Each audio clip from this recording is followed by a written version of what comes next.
really in design since 1995. I was restoring classic antique motorcycles, and I realised that there was a whole different range of front-end systems. So I thought there's got to be a better way to design a front end, because telescopic forks are inherently flawed. And I knew that the hub centre was a very stable platform to start with, but there was, every time someone had developed a centre hub steer, it brought with it its own set of problems, unique set of problems. And so basically I sat down and thought there's got to be a better way to get rid of all the problems that have already occurred and make a much more safe and stable motorcycle. There's probably 2 years work in the CAD designs and machining, but there was an extra 2 years of development on different components and all our data collection. So it's probably taken about 4, maybe 5 years, and we're still refining different things. We're looking at about 350 grand. So, but that's with all our patents. That's with all the machining costs, all our data collection, all our testing. So it adds up over 8 years. So yeah, she's getting up there now. We know from our testing and from what people have said when they get off the bike, this has got a lot of benefits over other conventional bikes. The biggest thing is safety. If you've got a safety edge on the front end of a motorcycle, you've got something that's better than anything else. Telescopic forks set up an oscillation harmonic on the front wheel, and that's one of the highest causes of crashes. If you chop your throttle mid-corner, your bike on a telescopic fork is probably going to go down. We've done data collection tests on this where you can chop the throttle mid-corner, you can change direction mid-corner, and this is still rock solid. It doesn't seem to want to fall over. So that's a really good safety edge. It's not just for racing, it is for the whole market. We know that it's going to take some time convincing manufacturers, but we want to put it onto a race bike, a MotoGP 2 race bike, and put it out there for maybe 4, 5 races.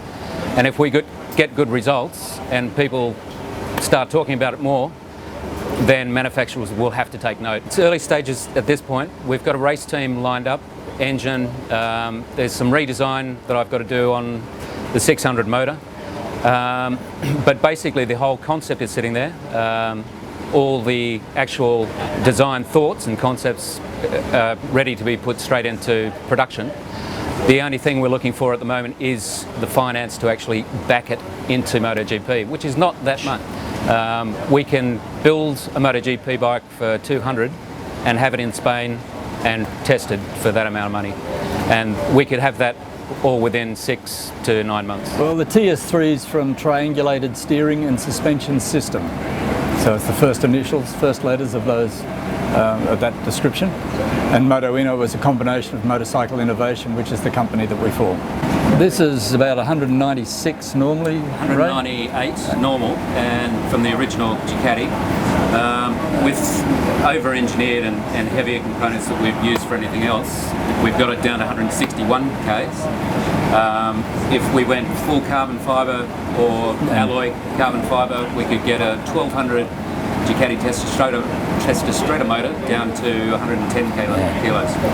So we wouldn't have to turbocharge anything, or you'd have a great power to weight ratio, and it would be much lighter and much stronger. We want to do the Moto 2 the prototype is to prove that this technology can stand up to race track conditions. And we believe that once it starts winning races, the public are then going to actually take an interest in it and want to know about it. You're getting a safer ride. It's safer for any race rider, and I'd prefer to have something that might be a little bit more expensive to build initially than and have a safety edge than ride on old technology where I know that something could go wrong at any time. So, but the technology is not only safe for racing; it's safe for the commuter. Right, yeah. You know, one of the riders we had ride this bike said, "I can't get this bike into trouble." He said, "You know, take a tight entry and a tight exit. It's whatever I do." He said, "I can't get into trouble," and that's the kind of bike that a commuter wants to ride. And you know, and I think that once it starts proving itself on the racetrack, and then in commuter status, it's just going to go crazy. First time I've ridden in non-conventional front forks, so I didn't really have much of an opinion. So I was good going in with an open mind. First impressions, how tight the steering, like how tight it can hold the line. It took me about 3-4 laps. I was just on the ripple strip the whole way around the corner. When you hit bumps on a fork, you can feel it going up through it. It almost feels like it's not doing anything, but obviously it is. It's just a very solid feeling. First impression's quite good.